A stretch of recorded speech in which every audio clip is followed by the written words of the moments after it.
All right, let's see what Gilberto and Pablo did here. Gilberto wrote this. Is he correct?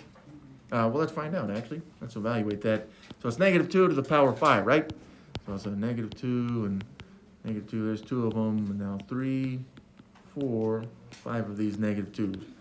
Now what we learned in, I think it was the first unit in this class, is when we're multiplying with negatives, the first thing we want to do is figure out the answer is negative or positive, and we can make that conclusion depending on if there are an even or odd number of negatives.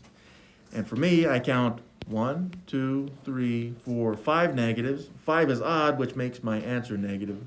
And then we can just do multiplication of 2 on that. So 2 times 2 is 4, times 2 is 8, times 2 is 16, times 2 is 32. So the final answer here, negative 32. And yeah, that means that that's what he put right there. Good job, Gilberto. That is correct. He is correct. All right, now that one I think was easier than 13 because this is one that a lot of students would put on that. Let's say negative 6 times negative 6 is 36, which is true. It's only if there's a parentheses around that negative 6. The way this reads, and remember, this is an order of operations thing at this point.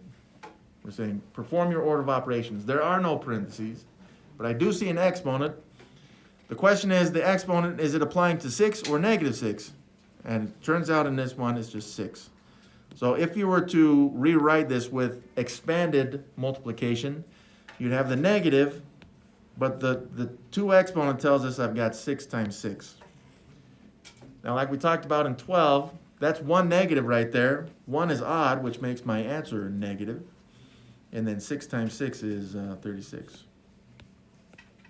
So be careful. If you do not see parentheses around your base, like 13 here, it's telling you pretty much that there's only one negative, which makes the answer then negative as well. Got to keep that in mind because that's a more common mistake than we wish it ever happened. Yeah, there is a negative 1, phantom negative 1 right here being multiplied by that base 6. But the negative 1 does not have that. It's not applied to this exponent. But again, with parentheses, it would. So be very careful on those.